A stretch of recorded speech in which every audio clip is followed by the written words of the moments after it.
Ladies and gentlemen, hit subscribe to this channel right this second. We are talking about a lot of topics and issues that media does not want to address. For example, the Durham probe special counsel. It is a special counsel just like the Mueller probe. They were obsessed with the Mueller probe. They don't want anything to do with the Durham probe special counsel because it highlights all the corrupt activity and all of the duplicitous and disingenuous and, in certain cases, criminal activity of one political side against Trump. So the Democratic Party utilized loyalists within government and attorneys and tech executives and technology companies to set up and frame Donald Trump. Durham probe. Tech executive one says allegations tying Trump to Russia shared with Central Intelligence. Okay. The question is, how were they able to do all of this without breaking the law? Well, Sussman allegedly broke the law. He allegedly lied to the Bureau that, saying that he wasn't working with Clinton. And he didn't have a motive. The agents at the Bureau truly believed that he was just a good, honest, decent human being. Hit subscribe to this channel. We're going to talk about how they set up and framed Trump through legal means. Through the use of tech companies, through the use of tech executives, through the use of media. And through legal means, they engage in very corrupt and oftentimes illegal behavior. Almost certainly. The Durham probe special counsel indicted 3 people already. Hit subscribe to my super chat. I cannot do this without you. If you enjoy these live streams, your super chat is so greatly important. I thank you. Eric and Luke, 2 best moderators in all of YouTube. Thank you so very much for being amazing moderators. Let's get started. Everyone here, thank you for watching. Everybody here, Cindy, JG, everyone, thank you so very, very much. Robbie, hello. Well, let's get David Von Kettering, hello. Let's get started. So I want to just really share with you a couple of really interesting things, and we'll get to the Dow Jones tanking today, 622 points. I told you there would be a collapse in the stock market. We're going to see the 2,000 to 3,000 point drops. We're seeing a slow motion market crash, and I predicted this in my Federalist article in October of last year. But I want to just read you really quickly. The Steele dossier and Donald Trump's betrayal of America. Mother Jones. Mother Jones is it used to be a far left-leaning publication. Now you can't really tell the difference between a Mother Jones article and a Lincoln Project tweet. It's pretty much the same kind of theme. Oh, the Russians want Trump. And this is after the Mueller probe special counsel found nothing. This is after Trump was never indicted or charged or arrested or anything like that for conspiring alongside Russian intelligence officials. Then you have how Russiagate denialists. The people who are in denial are the people who think that the Kremlin installed Trump.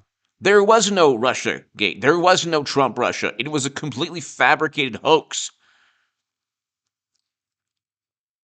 where you had journalists feeding false information that was not accurate, information that was fabricated, information that was literally paid for.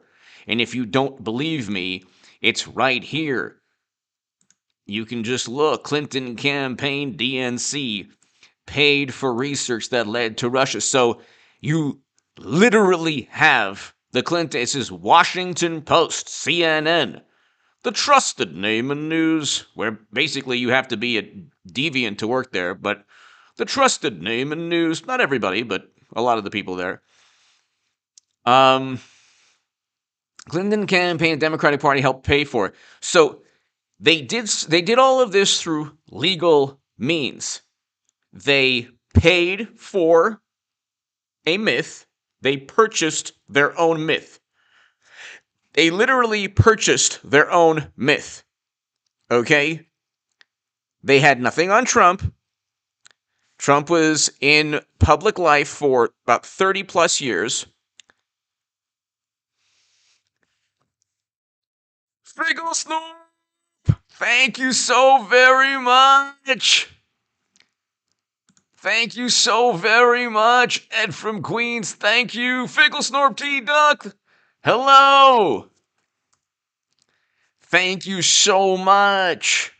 Starting it off, Ed from Queens, thank you. One of the great names in this channel's history. Thank you so very much. Figglesnorp T Duck, thank you so very much. Figglesnorp, thank you so very much. Greatly appreciated, and one of the great names in this channel's history. Neanderthal, hello. Thank you, Figglesnorp T Duck. I can't thank you enough. Very, very kind of you.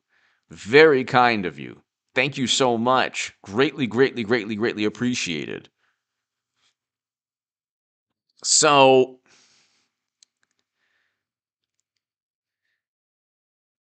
Figglesnorp T Duck, thank you again. So kind of you.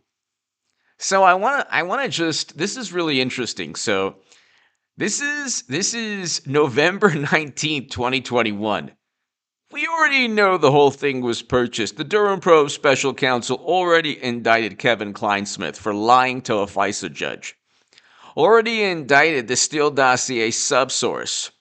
Already indicted, let's see, was it November? Around the time they indicted this, the Durham probe special counsel indicted the Clinton-linked attorney, Sussman. I just want to read you this from a fantastic journalist, very good journalist. Nothing bad to say about this wonderful, wonderful journalist. Apparently a liberal Democrat, but you wouldn't know it from the accusations. Liberal Democrats and Bush Republicans are pretty much the same people nowadays. Everything is this contrived notion of very warped patriotism where they're the Cold Warriors, but Russia is invading under President Obama, under Bush, under mashed potato brains Biden, but definitely not under Trump, because, well, the whole thing was fabricated. So, Chris Koch, thank you. Thanks for your great coverage on this topic. Thank you so very much, Chris. Greatly appreciated. Chris Koch, thank you. Thank you, Chris. Greatly, greatly appreciated. I appreciate your support. Thank you. Thank you very much for the kind words also. How Russiagate denialists have tried to use the discredited memos to cover up the truth. So now we're at the stage where euphemisms are used when a fabricated hoax is seen for what it is. You are now a denialist for not believing the fantasy. So it's like saying tooth fairy and Santa Claus denialists still cling to the notion that the two aren't real. It's like, and then look at the way this starts off. Vladimir Putin must be delighted. Sharon, thank you, Sharon. No, Vladimir Putin met with Bill Clinton. Let's see, he literally met with Bill Clinton at his home. Okay? Literally met with Bill Clinton. Literally at his home. Okay? Bill Clinton sought states' permission to meet with Russian nuclear. So if you were to tell a liberal Democrat this, Chris and Figgle Snorp T Duck, thank you so very much. He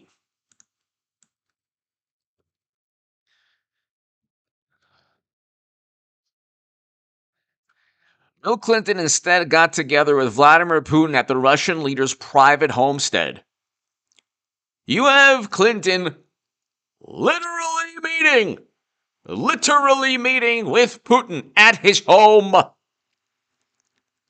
Yet Trump is the puppet. And you have money from Uranium One and all of that. And a trail of millions upon millions of dollars.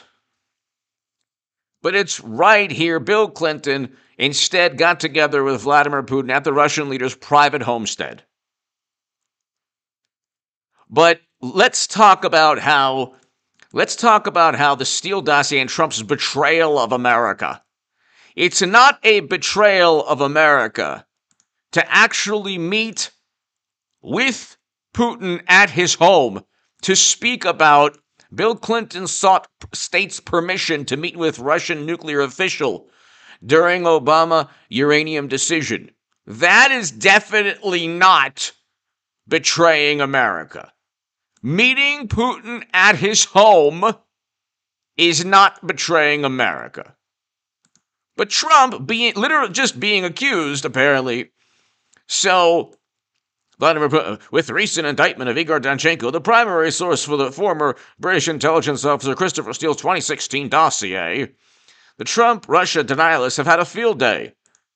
No, they've been proven right. Yet again.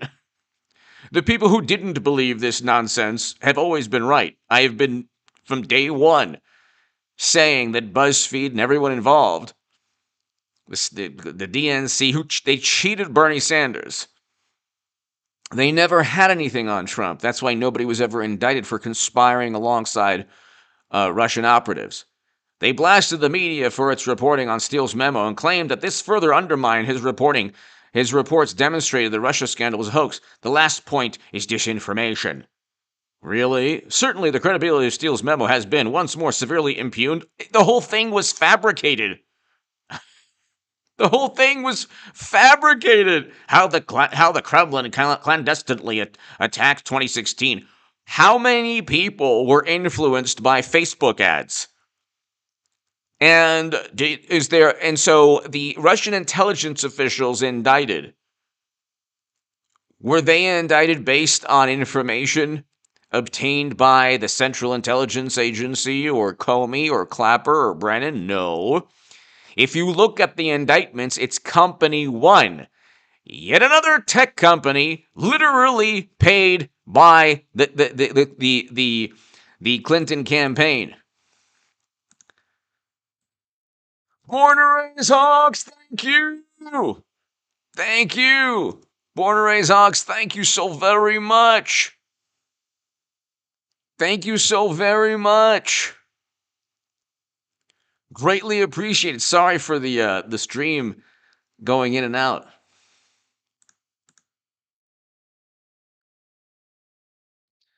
Thank you, Born to Raise Hogs. Thank you so very much. Kim Fletcher, thank you. Yvette. How will anyone have time to follow all the trials in the next few years? AB is going to take up most of my free time already. That's true.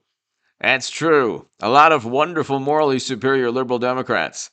Kim, Yvette, Born to Raise Hogs, thank you so very much. Sharon, Chris, thank you very much.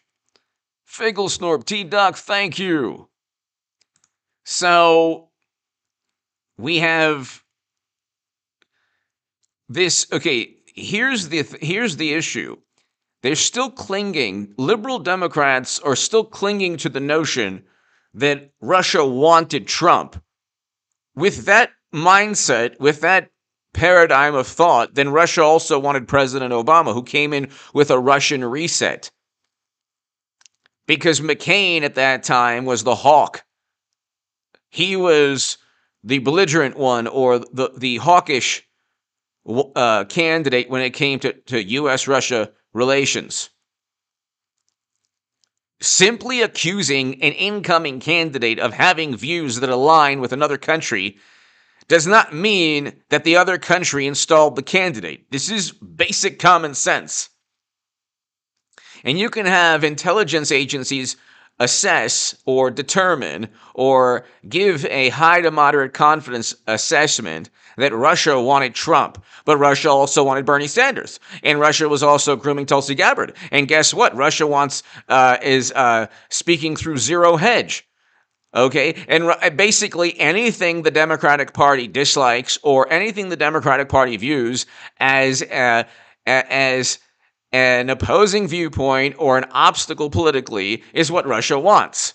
Gee, maybe the whole thing is fabricated to just blame Russia for any viewpoint, any candidate, any publication that happens to tell the truth about the Democratic Party or give a different viewpoint.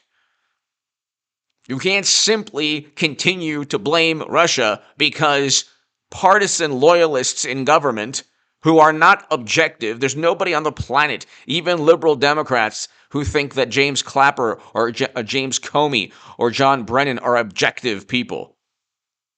They are definitely against Trump.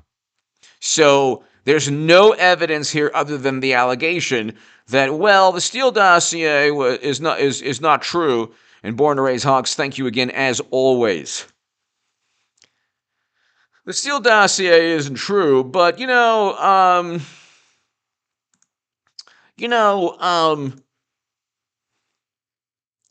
still clinging to the notion that and then they blame the DNC emails being obtained by Russian cyber thieves. That, of course, the only evidence they have is from a tech company, again, that they paid. They paid a tech company to look at DNC servers. The U.S. government never did. They paid an opposition research firm to compile the Steele dossier. They paid a tech company and a tech executive, or I should say they paid an attorney who then worked alongside a tech company and tech executive to create Alpha Bank. What else? They're working with tech companies all the time, and they're working with media all the time to pump absurd nonsense about Trump. And none of it's true. And these are the people who pontificate about truth.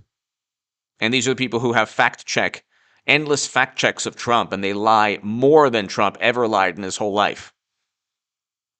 Clearly, this was a move by Moscow to harm Clinton's campaign.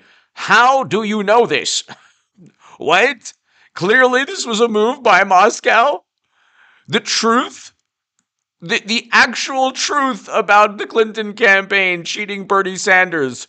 Because Moscow definitely wanted everyone to know that Bernie Sanders was being cheated by the DNC. And like we talked about last night, even Elizabeth Warren. So, Elizabeth Warren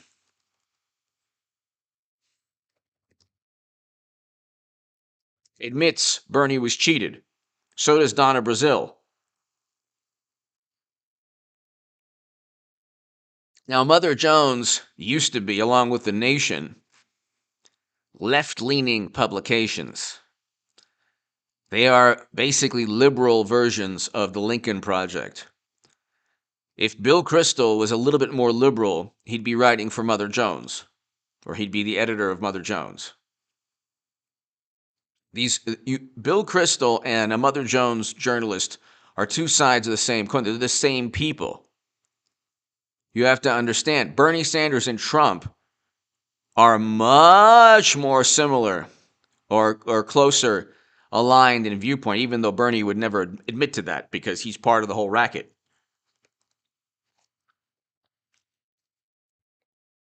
So Elizabeth Warren and Donna Brazile agree the DNC cheated Bernie, but of course, clearly this was a move by Moscow to harm.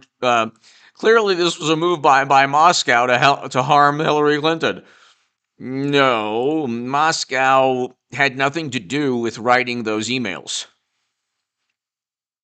Those emails showed that the DNC was cheating Bernie Sanders. So, Greg Wilson, please say hello to my 6-year-old son named Silas. Hello, Silas. He's about to hit the hay. Hello, Silas. Thank you so very much for watching. Greg Wilson, you're an awesome, awesome father. Thank you so very much for, watching with your son. And it's an honor for me. I appreciate that. Greg, thank you. Silas, hello. Thank you for watching, Silas. Greatly, greatly appreciated. I hope I'm pronouncing his name correctly. Silas, thank you so very much for watching. And Greg, thank you so much. Very kind of you, and it's an honor for me to have you both watch. Awesome. Hello, Silas, again. Thank you for watching. Clearly, this was a move by Moscow to harm Hillary Clinton. I think Moscow is pretty comfortable with the Clintons. I don't think they're really frightened about the Clintons. I think that if you know that, like right here, Bill Clinton met with Vladimir Putin at his home. It's in the Hill. This is public record knowledge. If you had wonderful liberal pundits hear this for the first time, they would say, "Oh my God, that's not true. You're making it up." But it's right there. It's right there. Okay? It's right there. Oh, how you doing, Vladdy? Thank you so very much for the wonderful vodka and the caviar and everything else that we won't talk about. The Steele dossier was actually projection. It probably was Bubba Bill's lifestyle choices, but here. Greg, thank you. Silas, thank you. Thanks for watching, Silas. And so you have this hilarious, despite the consensus among cybersecurity specialists that the Kremlin was behind these attacks on America. What are you talking about? There was no assault in 2016 on anything. A Facebook ad that never influenced even one person. The truth of Bernie Sanders being cheated. That was something that the DNC did. They're the ones that even Elizabeth Warren admits. Even Elizabeth Warren admits that Bernie Sanders was cheated by the Democratic Party. The Democratic Party pontificates about democracy. They can't even have a functioning primary. Rogers, a Trump confidant who claimed to have a back channel, insisted the paper-thin cover story. It's like, so what? There's nothing here. The whole Trump-Russia thing was rotten. They were simultaneously denying the obvious, and we learned hiding what they knew. What? Trump had been secretly pursuing Tower deal. That is meaningless. That's completely legal. Okay. Donald Trump Jr. had been informed in June that the Kremlin wanted to covertly help the Trump campaign. That is... like, okay, let's say he was informed. You can have intelligence officials lie about that. It's interesting how no other country wants Clinton installed, that they want Trump. Because Clinton with their foundation, oh my God, money going from the entire planet funneling into a foundation, of course, had no influence on them. As part of that effort, Russian operatives supposedly bearing dirt on Clinton was soon sent. None of this is true, because nobody was ever charged with conspiring as a Russian operative. The Russian intelligence officials who were indicted on Company One's information. Company One was paid by the Clinton campaign and the DNC. So, yet another bullet point here that is meaningless. During the campaign, Manafort was in secret contact with Russian and pro-Russian Ukrainian oligarchs. Then why wasn't he indicted on that? He was indicted on tax issues and you know, the report concluded. These reports are meaningless. In internal polling data to the oligarchs. So what? None of this made any difference in the campaign, and none of it was apparently illegal. The Mueller probe special counsel found nothing here pertaining to any criminal activity. So this Mother Jones article, yet again, is basically, it's almost performance art, because they're not citing any criminal activity. They're citing what they think is suspicious, which apparently wasn't suspicious enough for the Mueller probe special counsel to find anything, even though the whole thing was this, the whole thing was unbelievably biased. It wasn't just biased, it was literally the Democratic Party utilizing government to go after Trump. These serious Trump-Russia interactions were not publicly known. Well, these serious Trump-Russia interactions, if indeed they took place, or if indeed the context is accurate within the stated interactions, were not illegal. Nor did they prove any kind of attempt at conspiring alongside Russian intelligence officials, because that would be illegal. Yet to anyone paying attention, there was a Trump-Russia story to be had, and it seemed important. I mean, in 2016, Senate connections between the government. This created a big mystery. Trump and Russia, there was plenty of smoke. And without the Steele dossier, intelligence world and sources I spoke to at this time that the word was spreading that national security insiders were worried about this connection. National security insiders, their opinion on any topic is completely irrelevant. Furthermore, the gossip or innuendo and hearsay or the consensus is always one-sided. It's never, the Clintons were taking bribes through their foundation. No. It's Trump through the Steele dossier. Where are the money flows? Where are the emails? Where are the intelligence operatives that Trump was supposed to have met with? And why is everything linked to Clinton or the DNC literally paying tech companies and paying attorneys to funnel information either directly to the media or directly to government agencies, or a combination of both?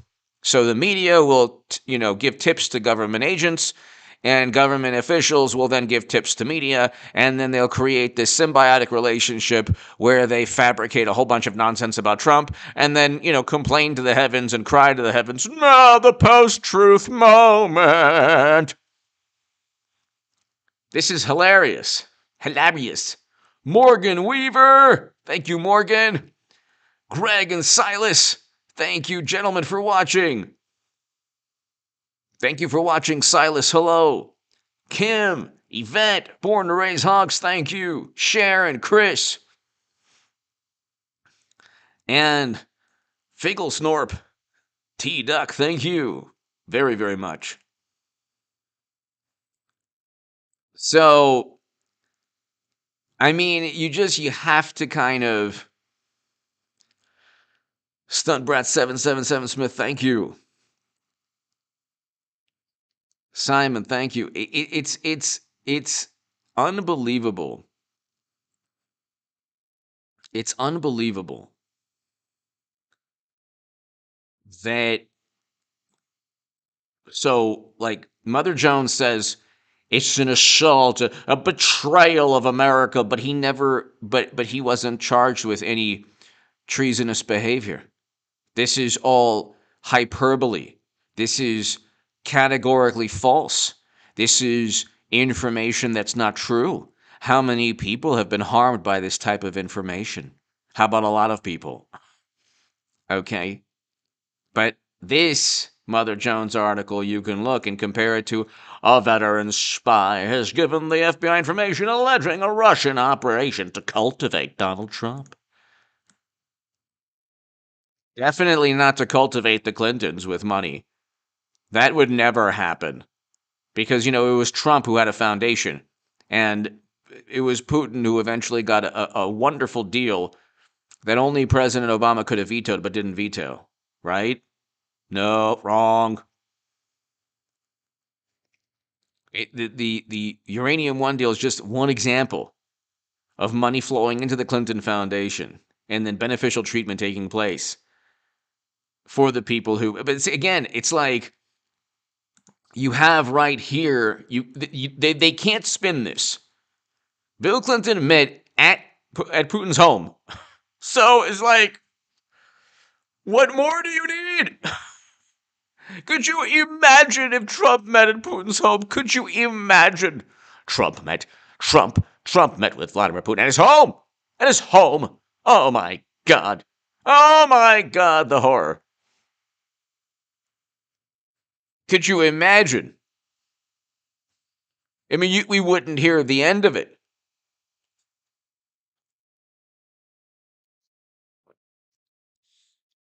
And then you have Russia invading Ukraine.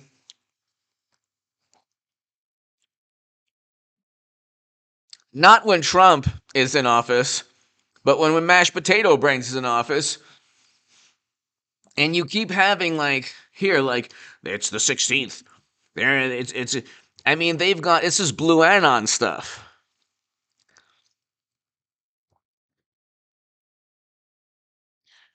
This is Blue Anon stuff.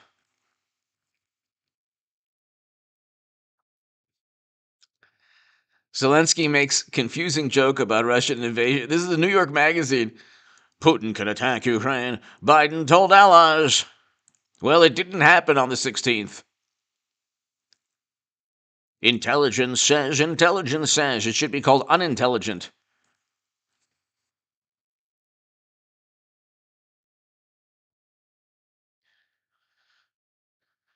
As February 16th passes, Biden administration pressed on Russian invasion intel. Yet again, more egg on their face. Yet again, yet another debacle. Yet another embarrassing moment in the history of Mashed Potato Brains, our dear leader. Nobody is more qualified to slur his speech and make inaccurate statements like, where's the running tally in the Washington Post? Fact check. Biden said the 16th would be an invasion. Fact check, it didn't happen. U.S. intelligence says Putin has accelerated his timetable. Never before have people been so obsessed with a world leader and been so wrong on everything pertaining to this world leader. Putin plays chess. Biden and Democrats play like Hungry Hippo.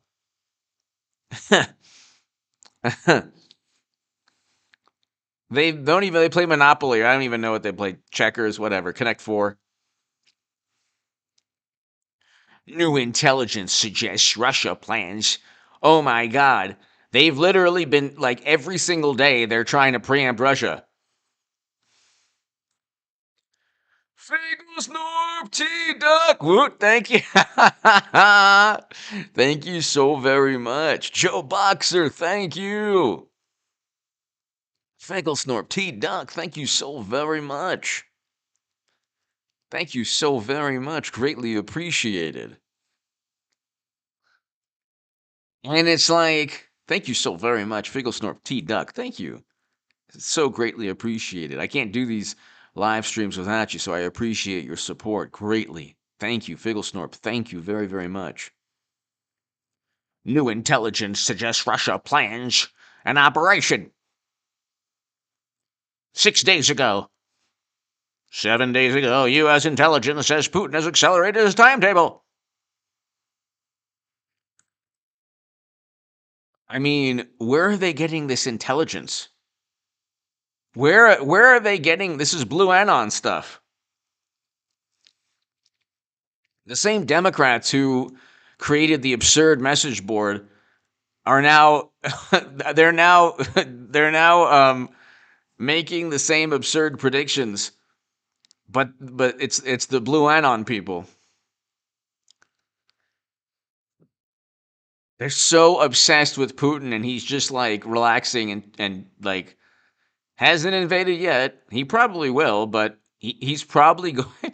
He probably is just waiting. Even Zelensky was like, provide data, provide evidence for this intelligence. When they talk about intelligence, you better believe, like when John Ratcliffe was the director of national intelligence, no Democrat ever believed him. They only believe intelligence that they find politically useful. Finkel T Duck, thank you so very much. Greg and Silas, thank you, gentlemen, for watching. Thank you.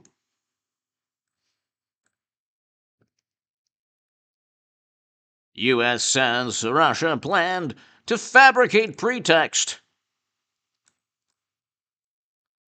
I mean, it's just unbelievable. And then Ukrainian intelligence says, Russia buildup continues, but insufficient for full-scale invasion. So, by the way, why is this happening under mashed potato brains Biden? What does the Kremlin have on Biden? When is Mother Jones or The Nation or the Washington Post or the New York Times, when are they going to ever publish an article saying, what does the Kremlin have on Biden? They would never do that because their fantasy world doesn't extend to any fantasy or fabricated hoax that might hurt their political party. They cheated Bernie Sanders. We all look. I'm telling you, I used to be the biggest Bernie Sanders booster on the internet, according to the Huffington Post. And the unofficial scribe of Sanders' most hardcore voters, according to the Washington Post. Everything we see now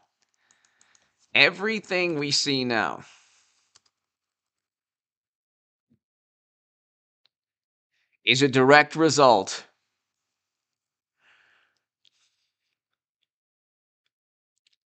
Everything we see now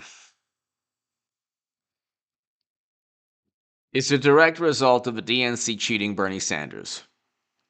Okay? Everything was a direct result of that. The whole Trump-Russia myth hoax, it was all nonsense. They didn't indict anyone for conspiring alongside Russian intelligence officials. They set up and framed Trump. I mean, it's obvious.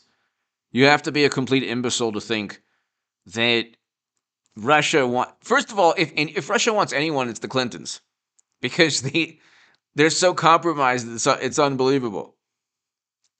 Okay, not many people are painted in a blue dress at you know who's home, but Bill Clinton is.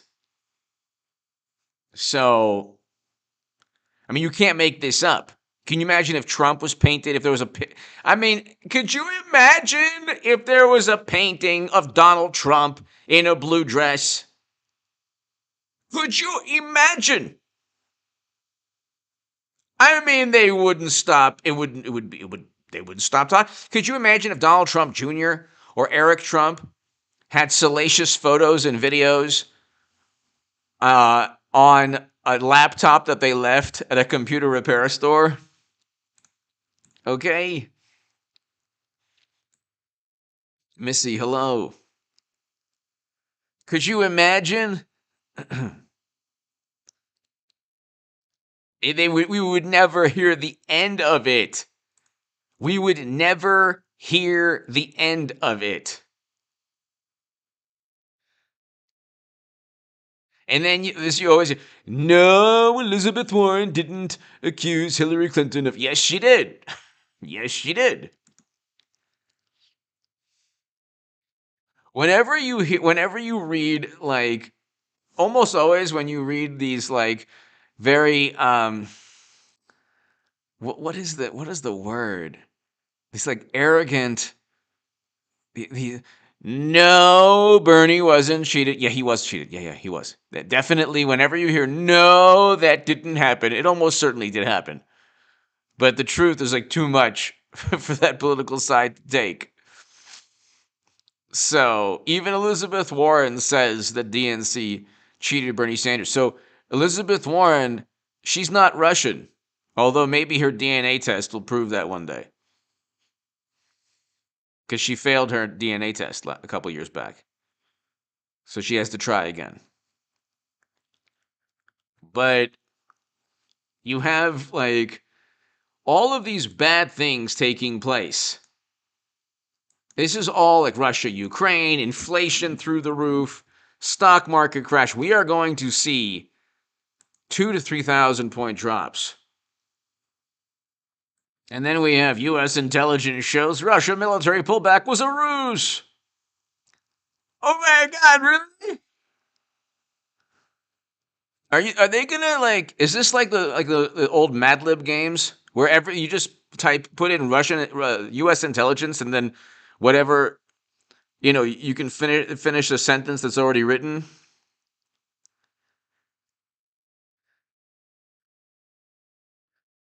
Biden Russian plans to invade Ukraine still very high. It's like, well, they put 100,000 to 200,000 soldiers on the border. It doesn't take a rocket scientist to realize that they're very likely planning an invasion at some point. We don't have to constantly be spoon-fed this nonsense.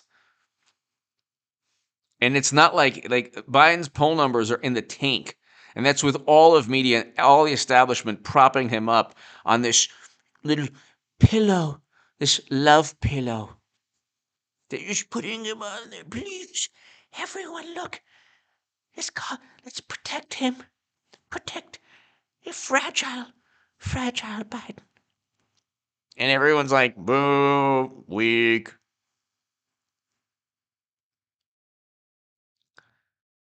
Why is this happening under mashed potato brains Biden and Blinken and Jake Sullivan? Do you think just maybe that Putin and Russia have the exact administration they want? Do you think maybe that all of these bad things are taking place because, I don't know, Democrats are maybe more corrupt than Trump ever was and more inept? Why did Trump preside over the beginning of détente and a lasting, hopefully, peace between North and South Korea that's still ongoing, but at least it was the beginning of a true détente. He presided over the Abraham Accords. He negotiated the Doha Agreement, Trump, which Biden completely botched. Completely and utterly botched. So,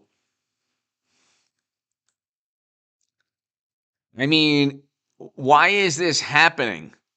Why are all these bad things happening? Elizabeth, thank you. Why are all these bad things happening? Under mashed potato brains. But that's like, they don't care because I told you. Do you understand? We can get to the stock market now. We can get to the stock market now. Let's do it. Let's do it. They don't care. Everything bad that happens is called at least Trump is not tweeting.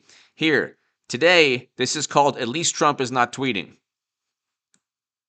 622 points down, worst day this year. And the market was up because Russia wasn't going to invade, and now the market is down because they think that Russia will invade. And maybe tomorrow the story will change. This is going to go down to 20,000 because corporate profits will be similar, will decline close to the levels of March of 2020 eventually. We're going into a recession. We're heading into a recession that's going to be preceded by a stock market crash that nobody can doubt, which I predicted, which we're seeing right now in slow motion. I wrote about this in the Federalist. Why are all these bad things happening under mashed potato brains? Because it's called at least Trump is not tweeting. Look, I know I was a liberal Democrat my whole life, or a progressive, or on the left, whatever. Who knows what these words mean? I understand the mentality. Joe Boxer, thank you, Joe. Thank you, Joe. You could be driving in a car with a morally superior, wonderful liberal Democrat. Okay? Beautiful person who wants to save the planet from climate change, and just a wonderful, probably an atheist, because he's very logical and rational, and he's too intelligent to fall for any religion. And you could be driving in any Democratic run city, and then for some reason a whole bunch of people living on the streets will jump on your car, and the check engine light will go on, and you might run over a bunch of nails, and you pop your tire, and then the ground could open up and almost engulf your car, and your car almost falls through. Maybe there's a natural disaster, a cyclone, and then the Russian ICBMs are above because mashed potato brains Biden caused a nuclear confrontation. All of these things, and you know what? The ICBMs, everything going on, and then you find out, you go to your trading app on the phone, you lost all your stocks because the market tanked. It was a stock market crash, and you have to understand what they will say is at least Trump is not tweeting. It doesn't matter how bad things get. Do you understand? It will always be a sunny day, a beautiful day. It will always be a sunny day. God forbid the mushroom cloud from the ICBMs. Well, you know what? At least it is a sunny day. Do I lie? It is a sunny day. It's happy. At least Trump is not tweeting.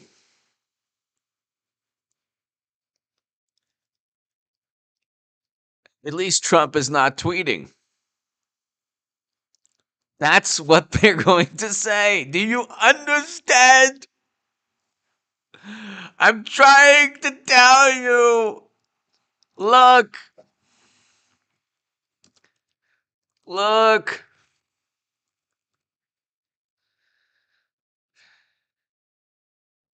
Look. This. This. Here. This.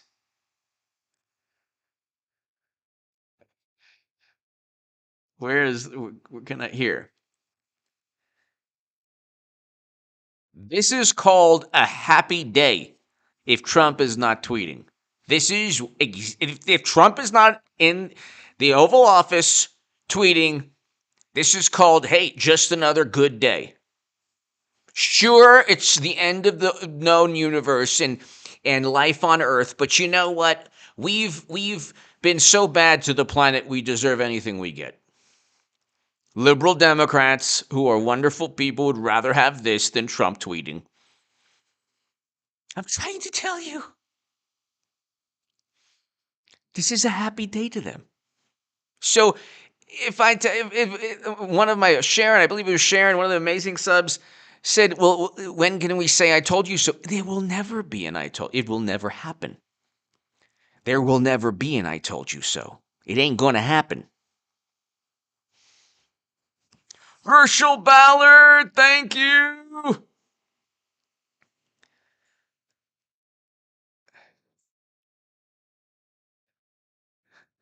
Herschel Ballard, thank you.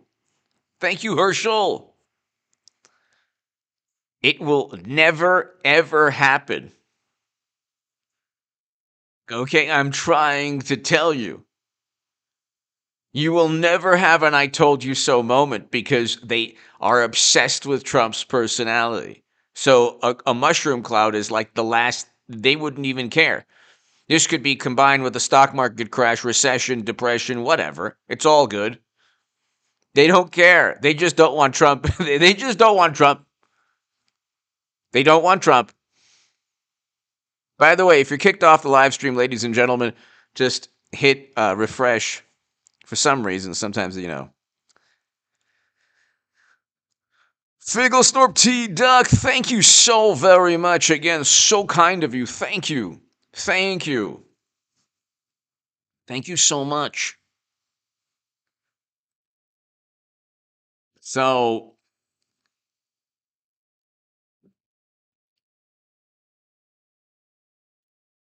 you got to ask yourself, Dow Jones. Okay, Dow drops more than 600 points in worst decline of 2022. And this is just the beginning. Once we get below 30,000, and we will, probably in a couple of months, the whole thing will collapse. And what Putin is doing, it's like he's completely outsmarted all of the West. He's completely outsmarted because he knows Florida man bear. F it, we're doing it live. We're doing it live. We're doing it live. Florida man bear, thank you. Thank you so much. It's so kind of you. We're doing it live. We're doing it live. Thank you so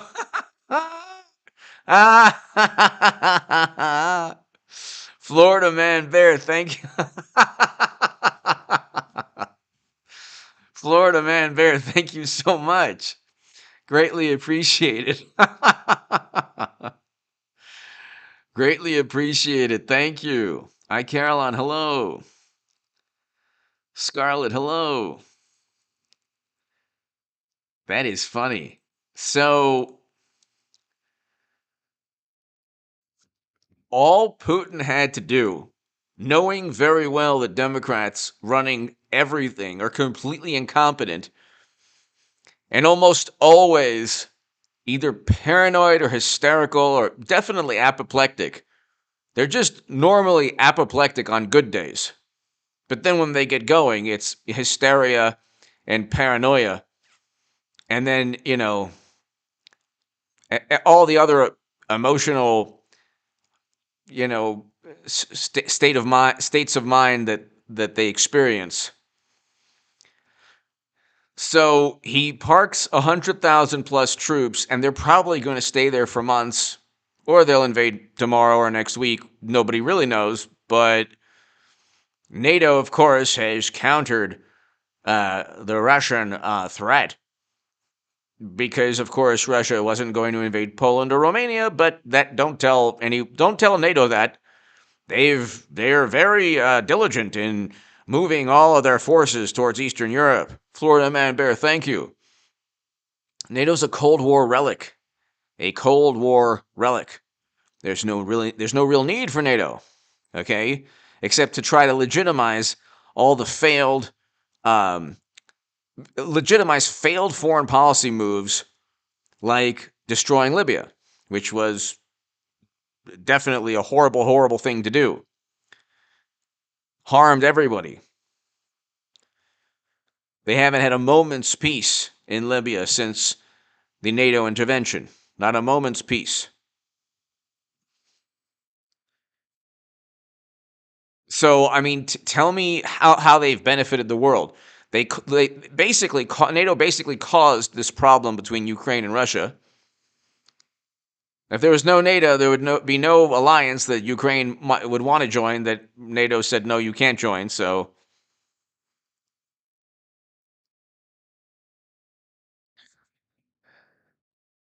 Army Mom, Chuck Grassley.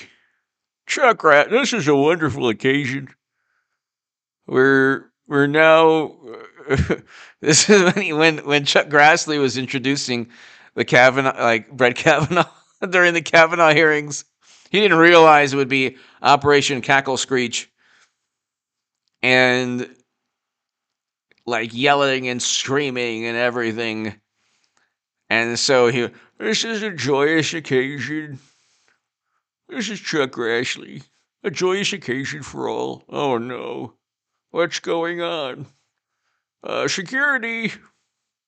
Security! He's parking 100,000 troops and keeping them there forever. As our market, which is basically a number of catalysts could tank this whole thing. I mean, Jeremy Grantham knows a lot more than I do, but I did write in the Federalist infinitely more than I do. Jeremy Grantham is the man. Michael Burry is the man. Okay? Warren Buffett, Charlie Munger, all of these people. By the way, there's a fantastic channel. There are two. There's Stephen Van Meter. He's awesome. And Michael Invests and Tries to Make Money is such a great channel. It is such a fantastic. He deserves 1 million subs, and he's going to get there too because his channel's growing every single day. He's so good. And I have the same views on the stock market as he does. Everyone should he's absolutely fantastic. It's Michael Invests and Tries to Make Money. He has 131,000. He will easily pass me. I'm like a tiny electric vehicle, and Michael Invests and Tries to Make Money as a Lamborghini.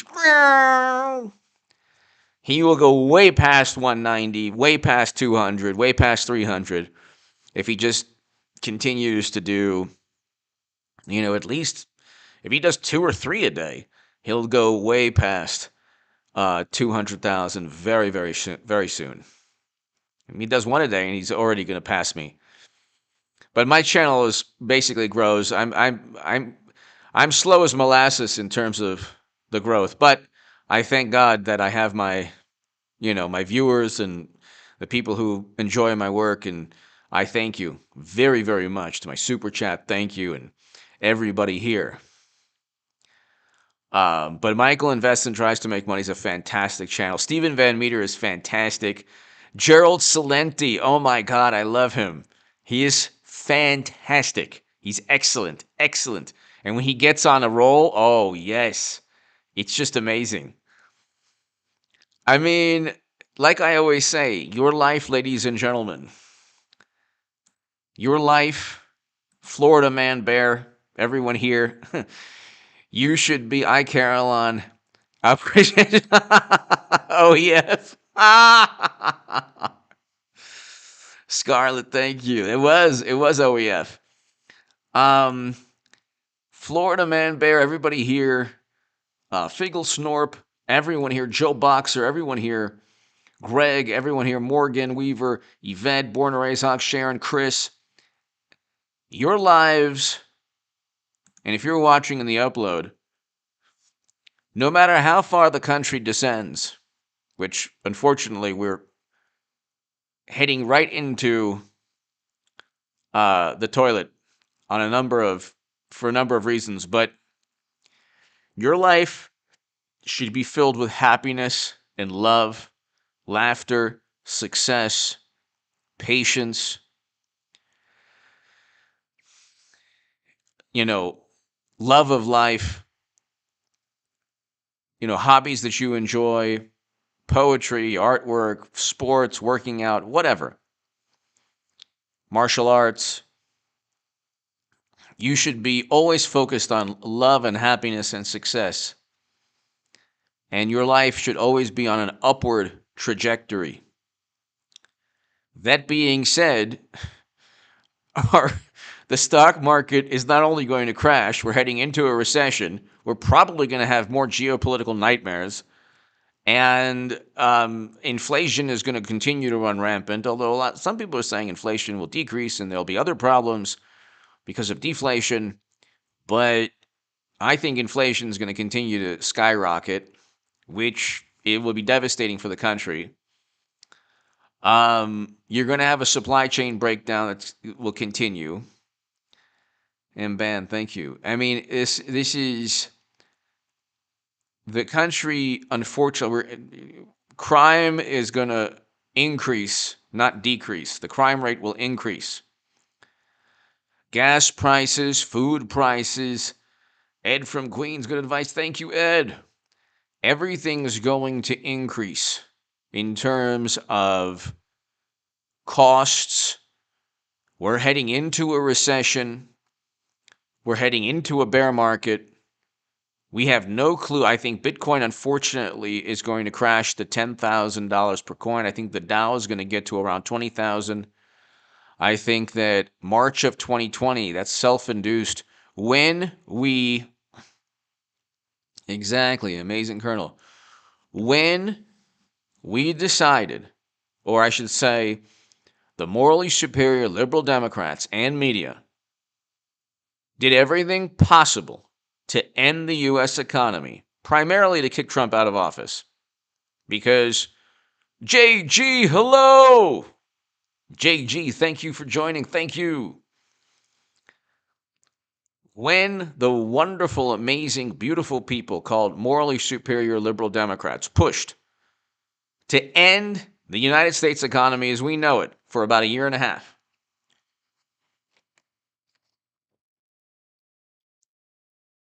I explained in my Federalist article in October of last year that they opened up a Pandora's box. And they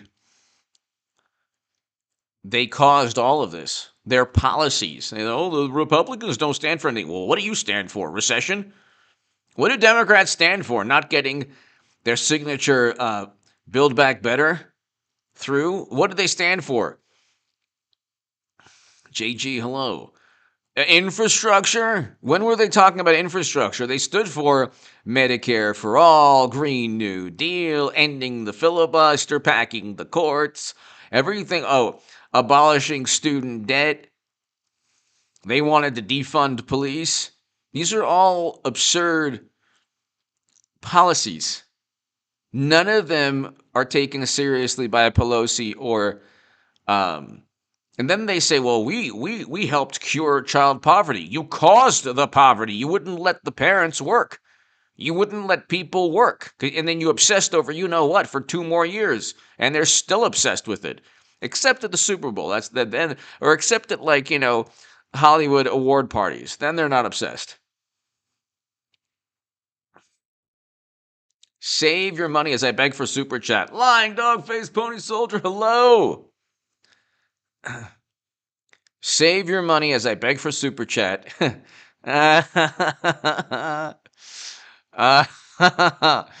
Save your money every month, people. Save your money every single month. I've been telling you this. If you're about to retire, you have no business being in the stock market. You have no business being in the stock market if you're about to retire. The stock market is going to see 2,000 to 3,000 point drops in a day or two. And you're going to see, ladies and gentlemen, you're going to see some really tough economic times because bureaucrats, unelected officials, expert consensus, fabricated consensus among the most intelligent have tanked our economy. Inflation is more than 7.5%, people. Let's look at Peter Schiff real quick. He's good.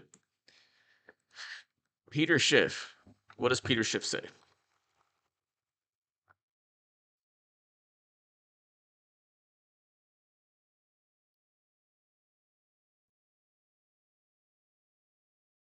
Okay.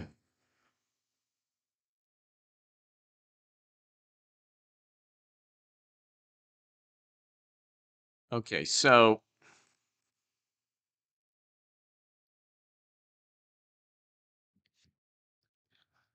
all right, let's look at Peter Schiff. Last week, the Fed's balance sheet rose another 300. That's right. So they're still buying debt. They haven't even stopped yet. I mean, this thing, a number of catalysts could cause the entire stock market to collapse. Jeremy Grantham, Michael Burry, These Charlie Munger, Warren Buffett, these people know infinitely more than the average analyst at JP Morgan or Morgan Stanley or whatever. Okay? This whole thing is going to collapse primarily because Democrats and media pushed to end the U.S. economy, causing an increase in poverty. And then they pumped money, $10 trillion in fiscal and monetary stimulus because they wanted to end the poverty that they caused. Then now they're causing, and that caused inflation. The inflation is from shutting down the economy because the demand skyrocketed. But Peter Schiff is great. He's fantastic. If you're ever depressed about the economy, don't listen to Peter Schiff. But he is everything he said has been pretty spot on.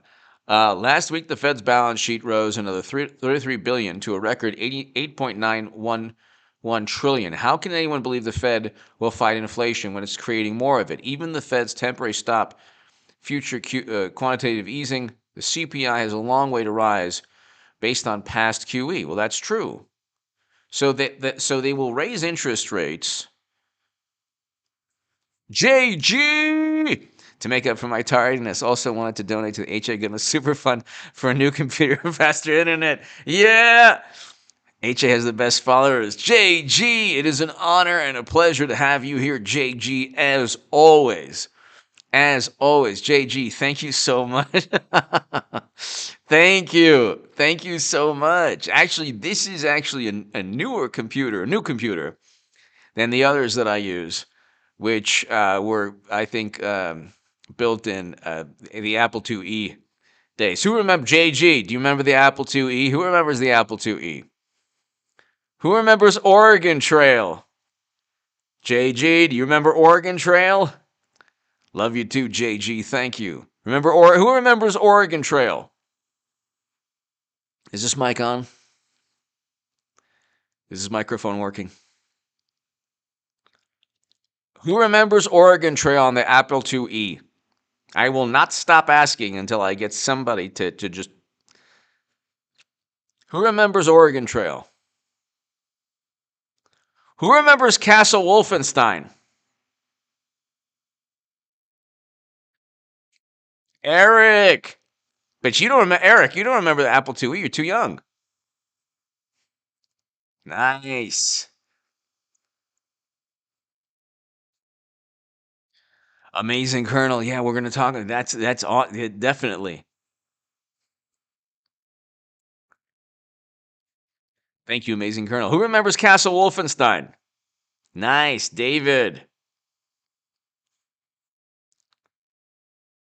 Castle Wolfenstein. I still remember the green Who remembers? That's right, JJ. Who remembers green monitors? Pong. Deep, deep, deep, deep, deep, deep, deep, deep, deep, deep, deep, deep, deep, deep. Yep. Who remembers Duck Hunt? Mike Tyson's Punch Out. I mean, I remember all this. Contra was great. Loved Contra. Right? Luke St. Martin, right?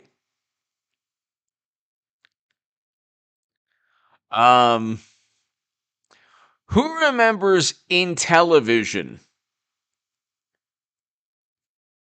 Intellivision. Intellivision doesn't get enough love. Defender, yes.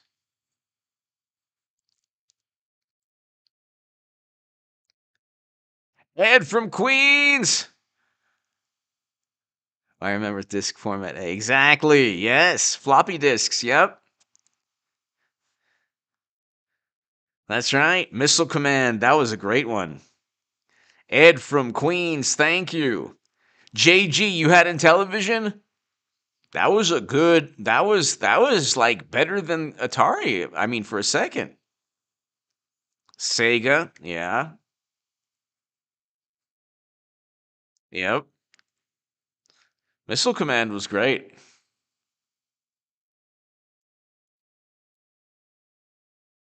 I because I live in the past. My because I live in the past and everything I do is influenced by the 80s and 90s.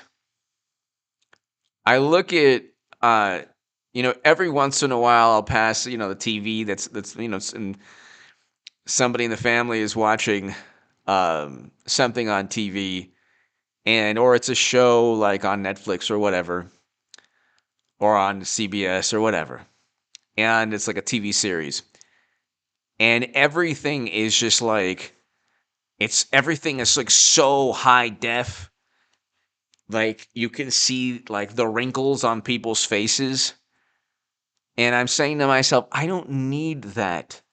Like when I would pop in the VHS or watch things on analog without, when there was no, like before flat screens or whatever,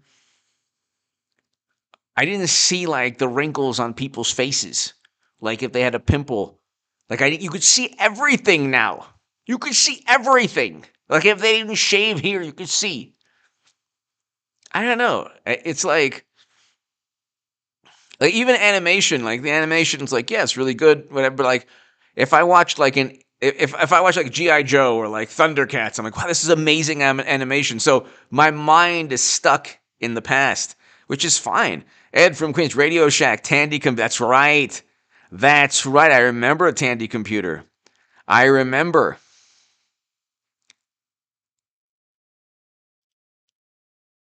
Exactly, Scarlett, exactly. I don't need to see every single nook and cranny, every single line, every single thing of someone's face. Like if you give me like VHS quality video, it's fine for me. Like it's not a problem.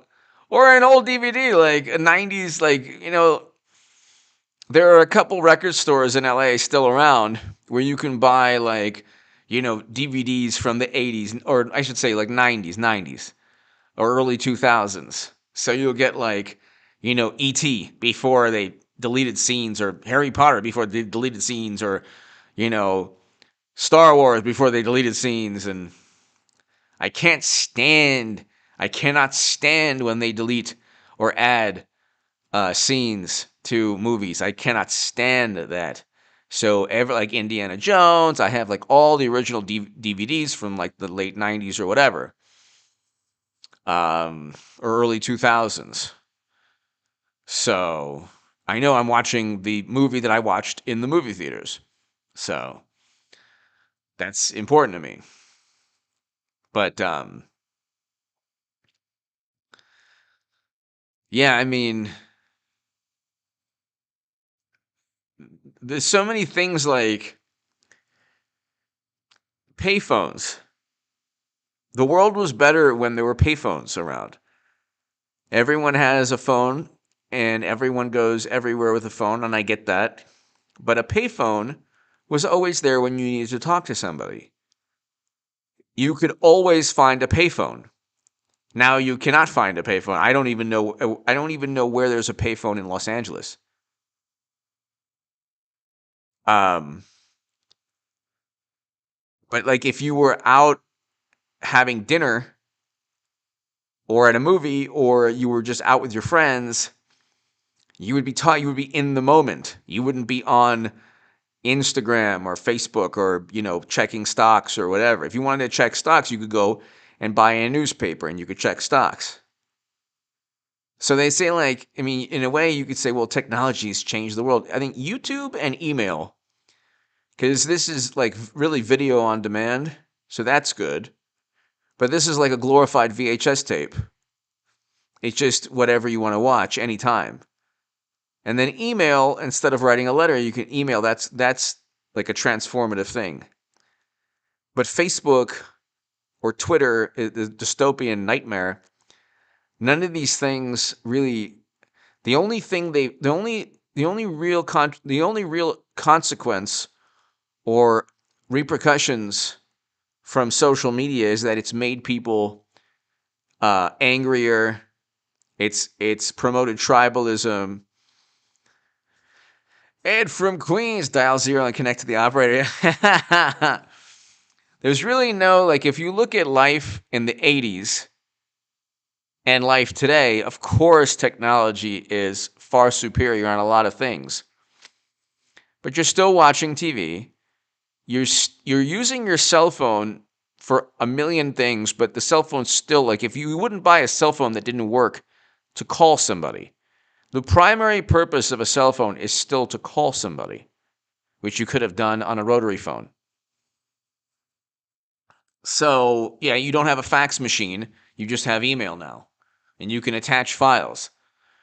But, I mean, yes, obvious. I'm not saying that technology hasn't altered, the way people live. Of course, it's streamlined and made things more efficient. I get that.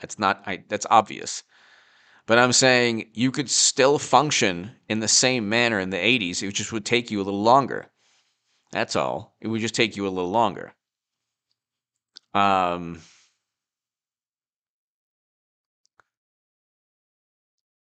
I just I don't see, like, social media is a complete, like, Twitter, Facebook, Instagram's a complete waste of time. You see, look at Alec Baldwin. He's descended into this Alice in Wonderland, like, dystopian social media world where the more, like, he ended someone's life, and instead of showing some kind of remorse, he just tried to save his career or save his image through social media, and the opposite took place.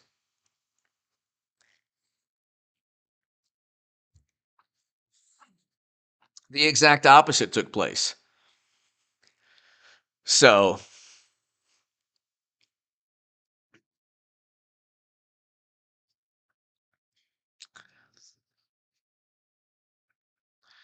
Ed from Queens, thank you.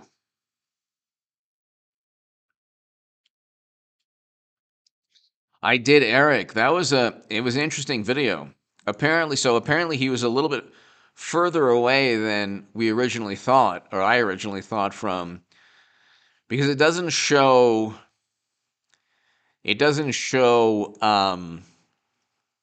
let's see if we can see the see if I can see the recreation video. We'll do it another time.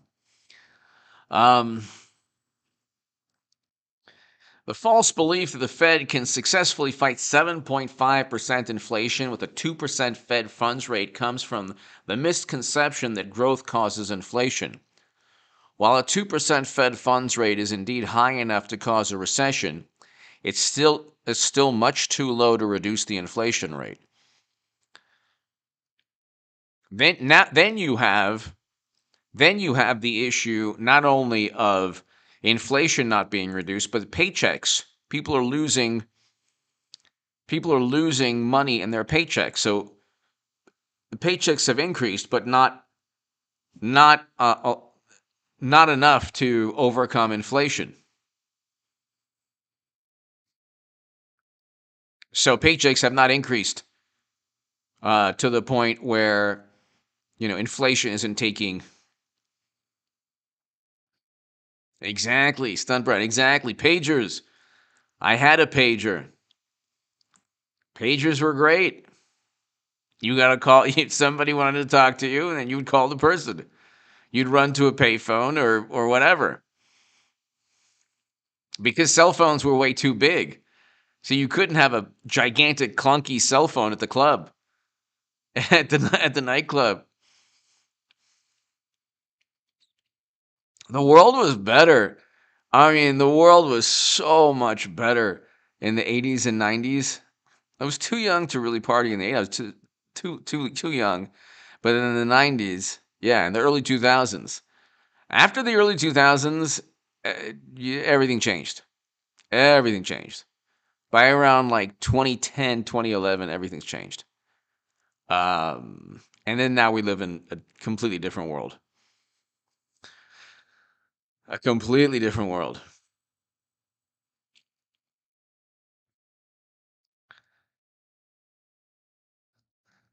Scarlet! Let's cheers to HA in the good old days. Yes, Scarlet, thank you. Ed from Queens. I was 20 in 1981. I can be your historian. Yes, Ed. Well, 20 in 1981. That's all. That's the 80s were. That was a great time to be in your 20s. That was, I'm sure, a fantastic time. It was good in the 90s too. It was good in the 90s as well. But the 80s and 90s, I think, were the last 2 decades where you could really enjoy yourself and have a good time in a more innocent manner than, I don't know. Obviously, people, oh, that's not true. It was really bad. And it's like, well, you generally, if you speak to people who grew up in the 80s and 90s and you compare, like, look what young people have to deal with now. I mean, the past 2 years has been a nightmare, an absolute nightmare. At least in the 80s and 90s, and then the decades prior to that, you could actually enjoy life without worrying about all the things kids worry about now or young people worry about now, whether it's social media or you know what, or a whole bunch of things. Life was just way, like, a lot better. A lot better. That's why, like, this mentality is like, there's this mentality among people who perhaps are in their early 30s or late 20s. And generally, they're liberal Democrats or they're left-leaning people. Rinsler! Train hopping. Rinsler! I never did that, but Rinsler, thank you. Rinsler. Nice. Nice. Rinsler. Thank you so very much, Rinsler. Greatly appreciate it. Ed from Queens, looking back, the 80s and 90s were amazing in New York. I remember some of that in the 90s in New York. I'm probably a completely different place, early 2000s. I remember New York in the late 90s and early 2000s. I had an amazing time, amazing time. Ed from Queens.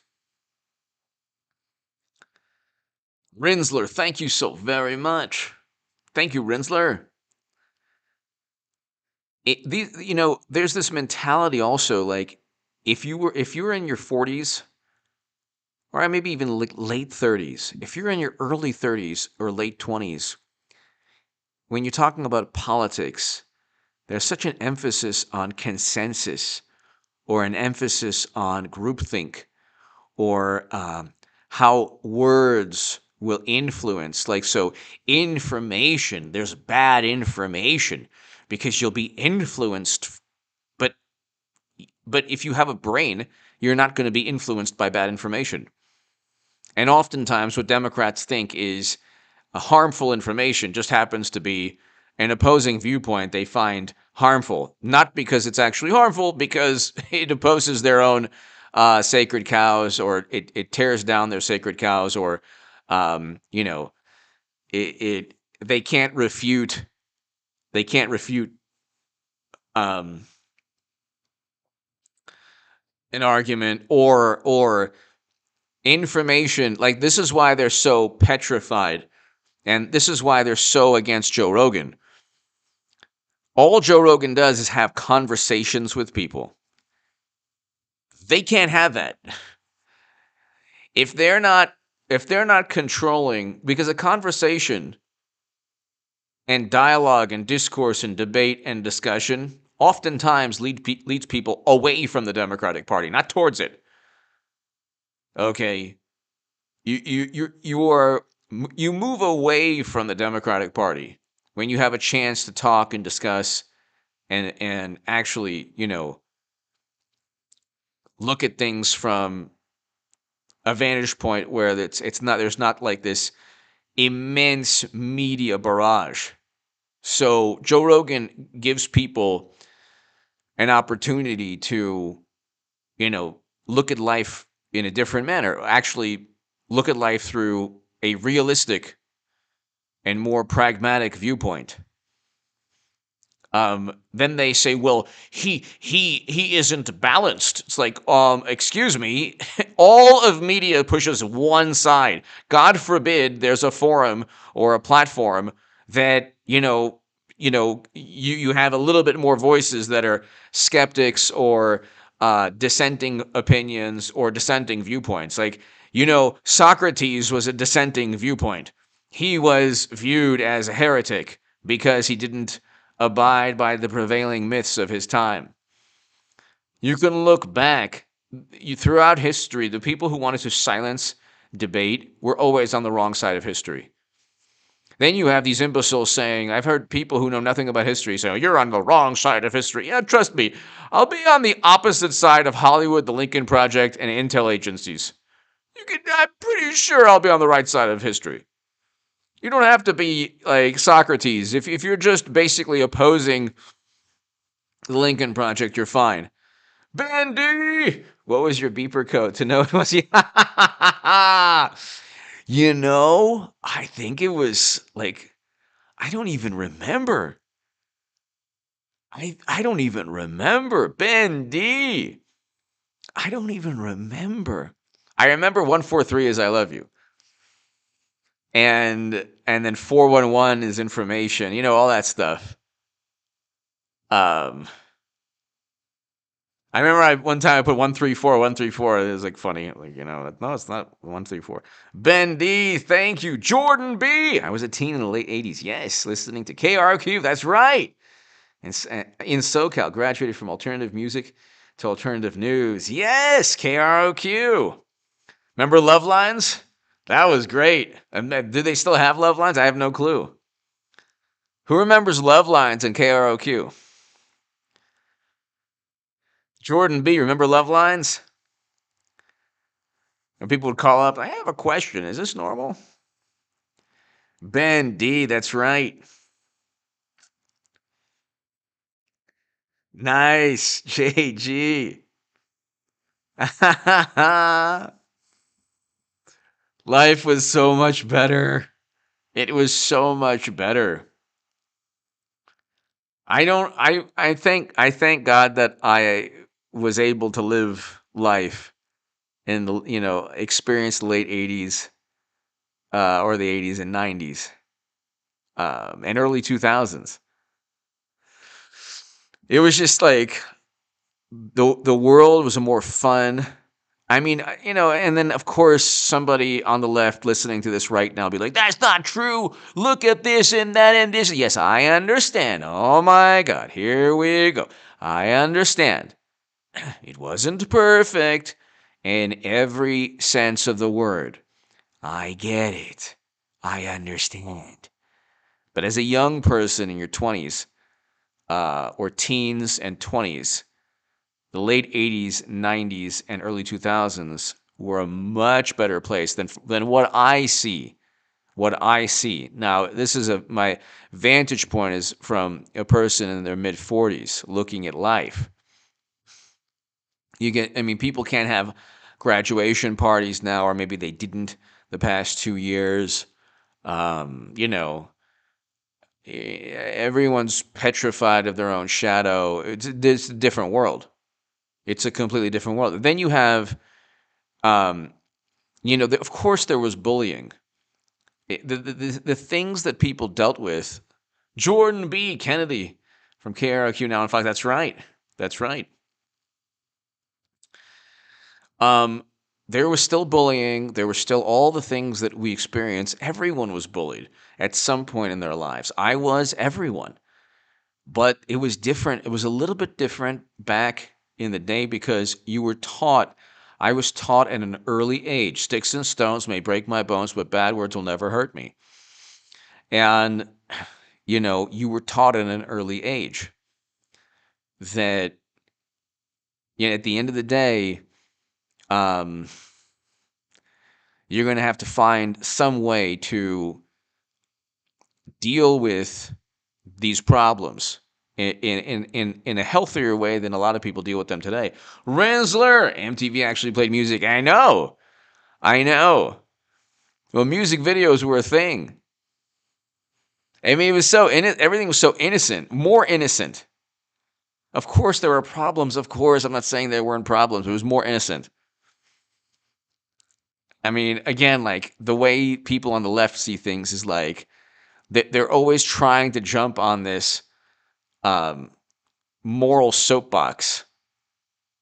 But again, I'm not trying to say that it was every single aspect was perfect. Because nothing's perfect, but it was better than today. Rinsler, thank you.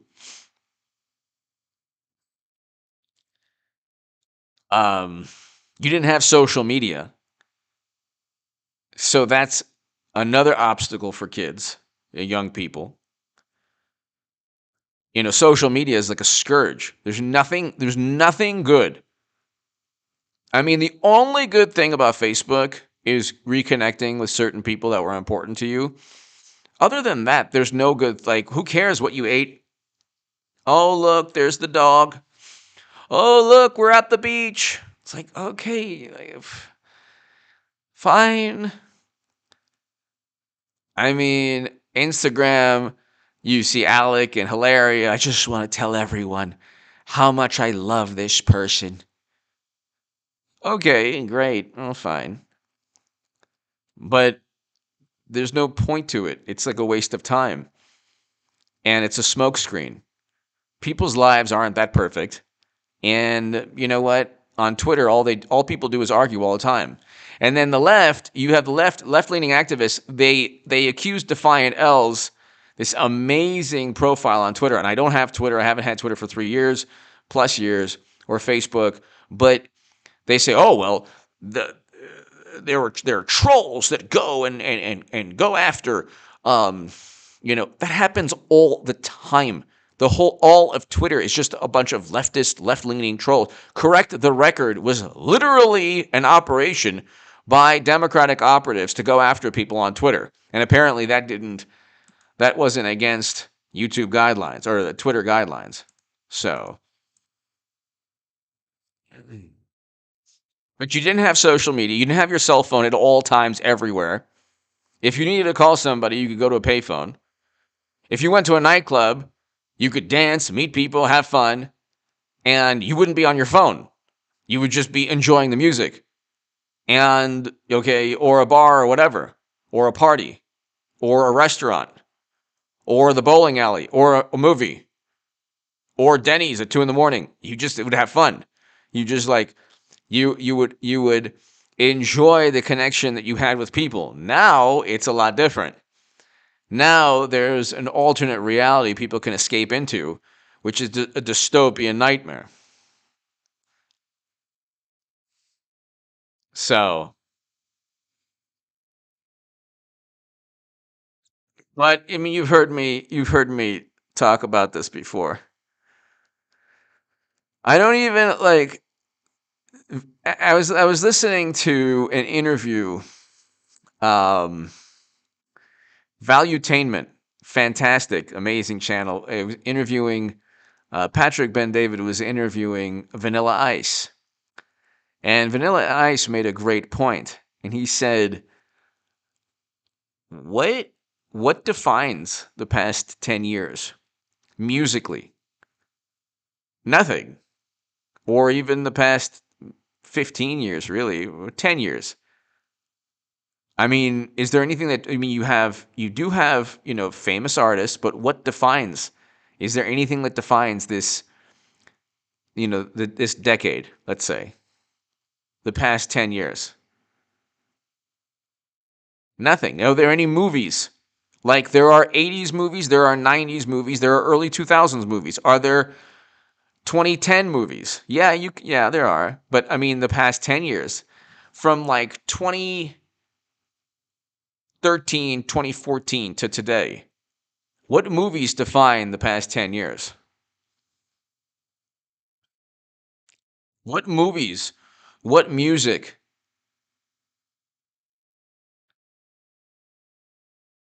Um, Nothing. You can't really, and you can look at, like,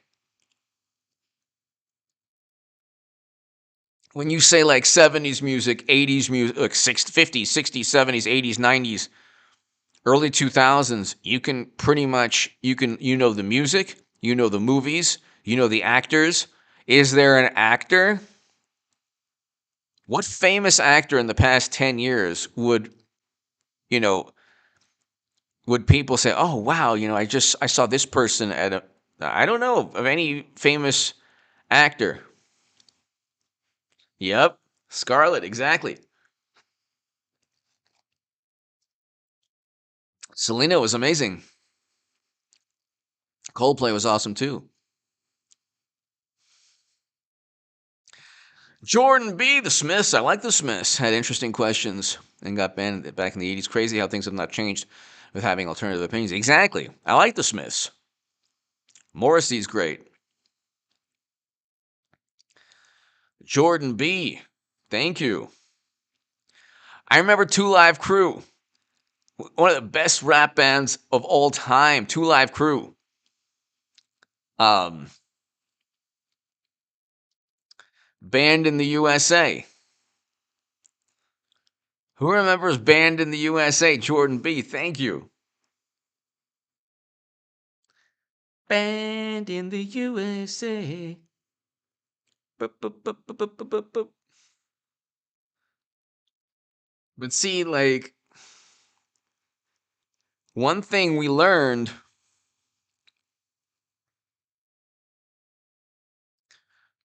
one thing I learned growing up, um,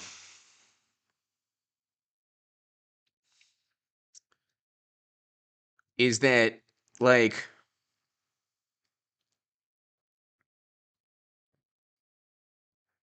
there was this emphasis. Exactly. Two Live Crews. So great.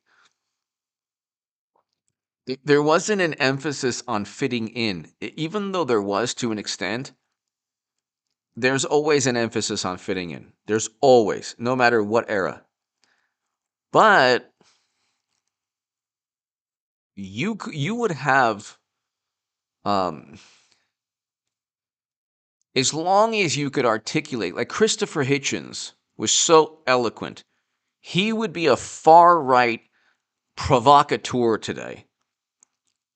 Anyone who doesn't, who isn't, anyone who isn't just vanilla in the doughy middle, just going along with the crowd. Anyone who doesn't go along with the crowd is a provocateur. Ed from Queens, the variety of music. Ramones, Village People, yes. Yes. Meatloaf, exactly. Exactly. Ed from Queens. Like the Ramones, for example. I love the Ramones. I love the Ramones. Is there anybody like the Ramones or Motorhead? Or is there, I mean, there are some great bands. It's just I'm too old to really appreciate them. So there are still some great bands, no doubt. EPMD, love EPMD, love EPMD. There are some great bands out there. There are some great actors. There are great musicians. Um, there's probably a lot of great places to hang out. But I don't really, in my 40s now, I'm like so completely out of it. I don't know. Like, I remember when Michael Jackson's Thriller, this is a kid, I was a kid at the time. People would, like, the entire neighborhood was like, okay, it's coming on at this time. So everyone stopped what they were doing to watch the music video. Michael Jackson's Thriller. Everyone stopped. I remember people would rearrange their evenings to watch the Cosby Show. Okay? I remember, like, people crying in the theaters watching E.T. They love AC/DC. When's the last time people shed any tears in the theater? Okay, when is the last time that happened?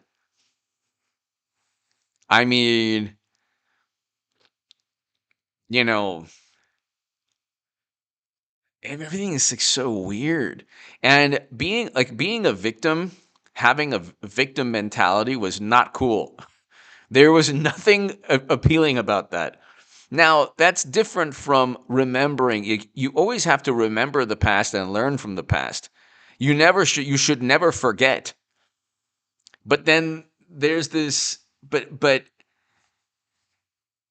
there was an emphasis on empowering people. What political ideology empowers people? I mean, it's certainly not the left. That's a constant I don't even want to get into it. But like, it was great to be different, and it was in a way you could be different in the 80s or the 90s, or before then, 70s, 60s. You could be different, and that was actually celebrated. There was something called a counterculture. Now that would be viewed as Russian propaganda. Russian propaganda. Being different, being different now is viewed as you're a provocateur. And then there was no emphasis on trust in our institutions, because even though you respected authority, you knew that institutions generally or oftentimes were untrustworthy. So, what is this nonsense? Jordan B. Yeah, that's right. That's right. Jordan B. Thank you. What is this nonsense? Oh, Trump is undermining trust in our institutions. Well, maybe because those institutions were setting up and framing him. Donald Trump is looking better every day, every single day. Not to the brainwashed cult members on the left. No, like I said, you could have a mushroom cloud, stock market crash, depression. It would still be a great day. It would still be, the sun would be shining as long as Trump isn't tweeting. But you had people like Lemmy from Motorhead, or the Ramones, or Thomas O'Connor. Thank you, Thomas. Thank you, Thomas O'Connor. Thank you so much. Greatly appreciated. Thank you, Thomas. I hope all is well. Thomas O'Connor, thank you. Thank you. Thank you so very, very much. You were actually cool, and if you were different, like truly different. Nowadays, the difference has to be accepted by the mainstream in some way. But if you were truly different, you were cool. It was awesome. You could have a different viewpoint on things, and you could dress differently or have your own style if you were a musician or an actor or whatever. Now, everything is groupthink. That's celebrated. And again, if you don't adhere to the groupthink in Hollywood or in politics, you get disowned by your friends, which is actually a good thing.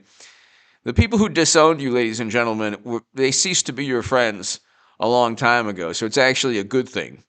Those people could actually probably would have betrayed you sooner or later. So if they haven't already. I mean, if you have to disown somebody because of politics, that's a major character flaw in the person disowning a friend. Politics should never be a reason that you lose a friendship or that you distance yourself from somebody. That shows poor character, because you've convinced yourself that your political side is morally superior to Trump, who, by the way, presided over a much better country. We were much happier and wealthier and prosperous under Trump than mashed potato brains. I agree, Eric. But there was always an emphasis on individuality. There's not that emphasis now. Now there's like, oh, you think that individuality is not really celebrated anymore. It's very bizarre. Very bizarre. I mean, I can just, I can speak forever about this. And life is a lot better. A lot better. But also, like, back to politics, the belief that information is harmful, only a buffoon or an imbecile or a weak-willed, gullible, naive fool would believe that information could harm somebody. Now, there are laws against speech that actually causes harm. So, but when they say that Joe Rogan harmed people, they can't find one person he harmed. Neil Young can't find one person who was negatively impacted by any of Joe Rogan's podcasts, but yet you'll still have Spotify. Oh, we removed 70. Well, why did you remove those? Why? What? How can you prove they were harmful? Because the same people who say that you know what is settled, who keep changing their minds on everything, they disagree. Okay, well, you can't prove anything. You can't. They make these absurd leaps of logic. That information is harmful. Why? How many people did it harm? Name a person. They can't name one person. Just like they can't name one person who changed their vote from uh, Clinton to Trump because of a Facebook ad. They're so petrified that people won't buy their nonsense, whether it's Trump, Russia, or climate change. Like, it's a very important. Climate change is extremely important. I do agree. But if you're trying to convince people the world's going to end in 10 years or 20 years or even 100 years, you have no evidence. You can't cite anything. You can't. There's no evidence. You cannot say categorically that the world's going to end in 100 years or even 200 years. And every doomsday model is proven to be just hysteria. There have been people making climate change predictions for decades. None of them pan out. So, again, what they'll do is they'll take an important issue. It's true, combating climate change is an important issue, and then they'll turn it into like this obsession, where now fossil fuels are exactly, JG. Where now fossil fuels are at all-time highs. Where is? Let's look at oil prices today. Let's look at oil prices.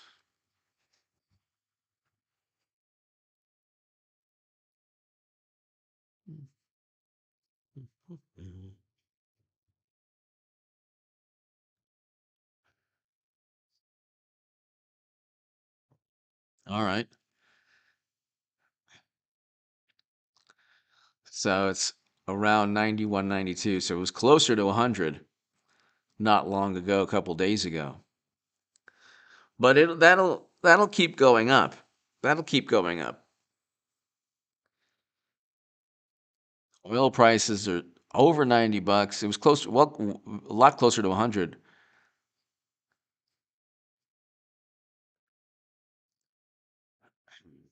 Gas prices, we could hit $7 per gallon. Thomas O'Connor Rinsler. The world will end in 10 years every year for 40 years. Gets old here. Exactly. Exactly. I agree with you. Exactly. At a certain point, it's like, at a certain point, it's just used to promote hysteria. And then you have to wonder why oil prices are at all-time highs. They're at all-time highs. So,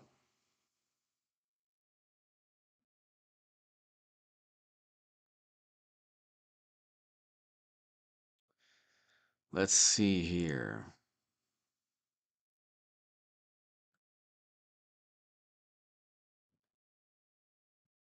The false belief that the Fed can successfully fight 7.5% inflation. Okay, I read that.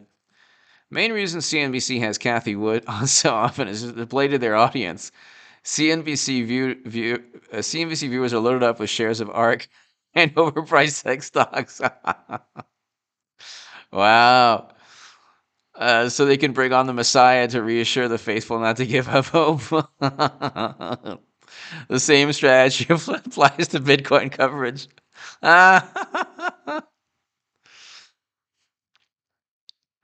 Some expect as many as 10 rate hikes in 2022. I don't think that'll happen.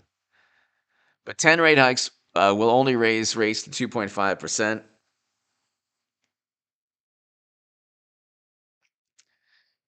He's kind of hilarious here. I love his. I think Bitcoin is, I respect the philosophy behind Bitcoin. I think it's going to tank, but people still fixated on Bitcoin are living in the past. Gold is the future. The last 10 years are irrelevant to what will happen over the next. This is gold's time to shine. Bitcoin candle was sitting. Nah, that's not true, but it'll go down though. Bitcoin holders who fail to grasp the change will lose everything. That might be true in the short term. That might be true in the short term. Lord.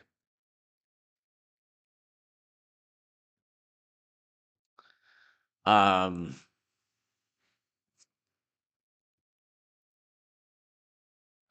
the Nasdaq tanked also.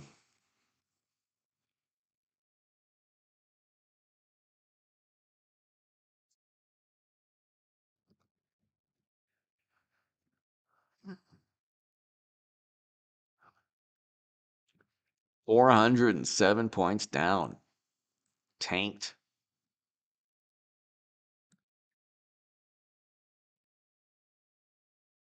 So it went from.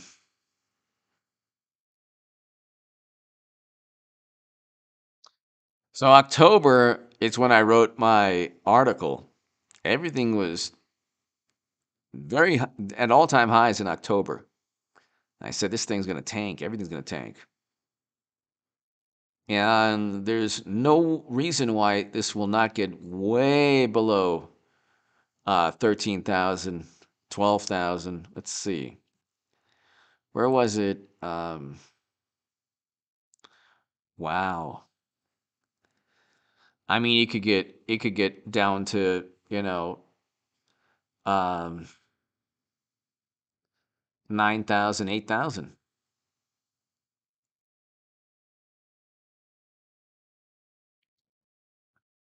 If we when we enter into a recession, which we will, um I mean the S&P, they're saying, Jeremy Grantham says 2,500, 2,600. That's half. Half.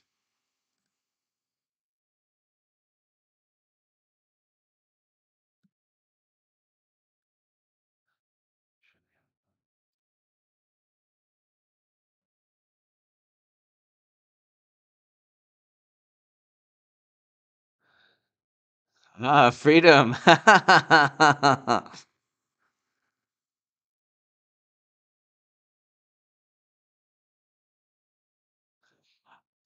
Je comprends.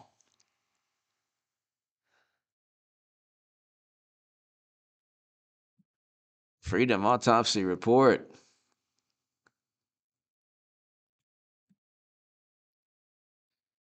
Um, Ladies and gentlemen,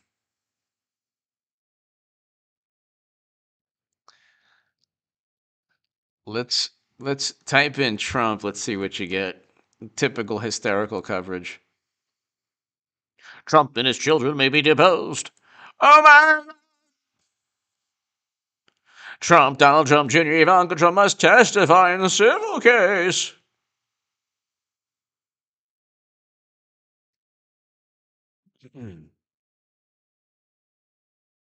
Trump legal woes deepen and could bring new political trouble.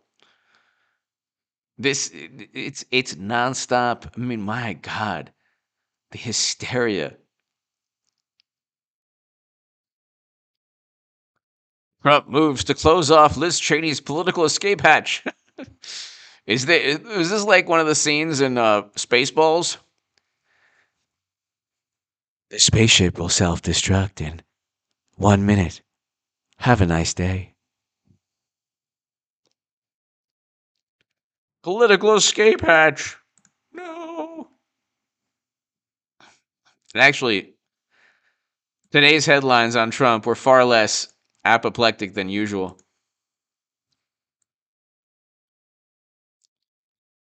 Rinsler, thank you again.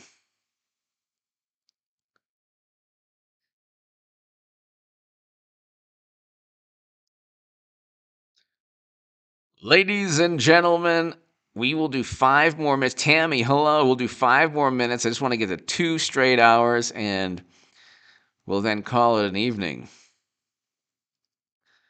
Um, let's see here. Let's type in Biden. Mashed potato brains. He always looks like a tumbleweed's about to hit his face.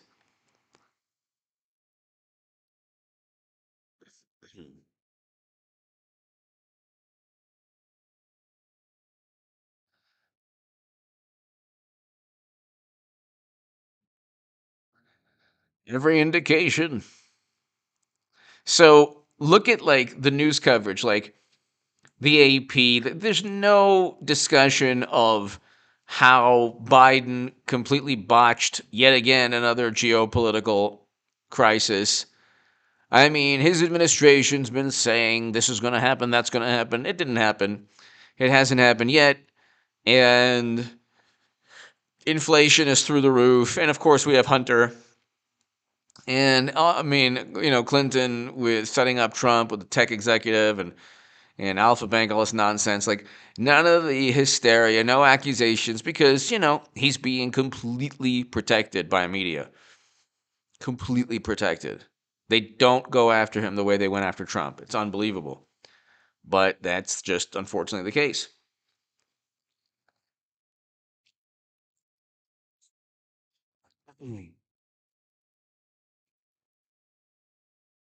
Let's type in Ukraine. Interesting how he's tied to Ukraine, Biden and Hunter, and now this is happening.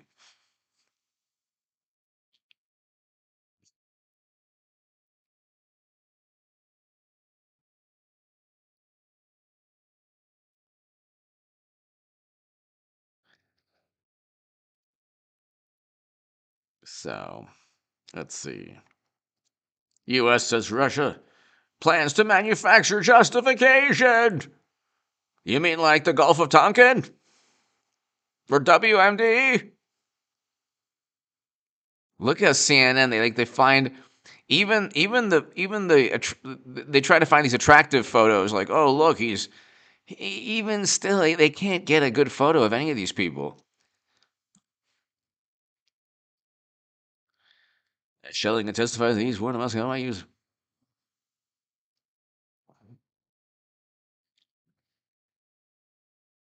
U.S. presses for diplomatic solution as markets are hit by Ukraine, Russia.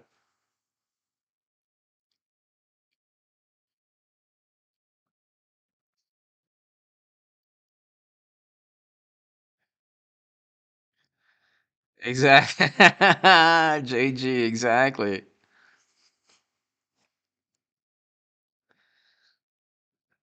And then like watch, they'll they'll kind of not they'll give up on trying to say it's imminent, and then Russia will invade.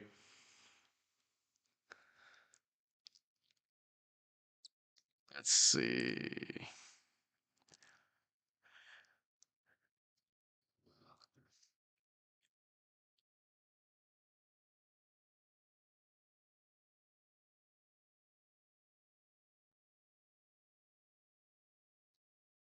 And the poor it's like the U.S. intel said the 16th so many times. Maybe it convinced Zelensky, so now it's like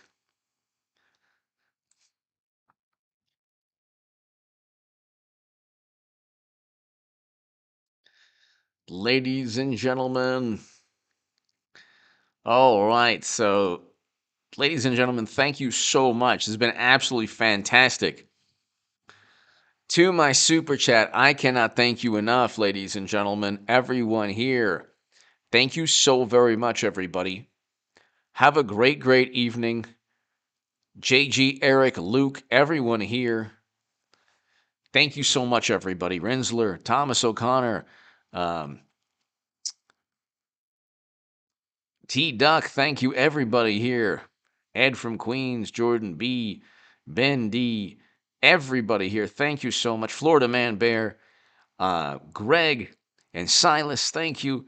Figgle Snorp, T Duck, thank you so much. Chris, Sharon, Born to Raise Hogs, everyone here. Thank you so much. All my super chat. Thank you, Morgan. Everybody here. Thank you. I will see you all tomorrow. JG, thank you again.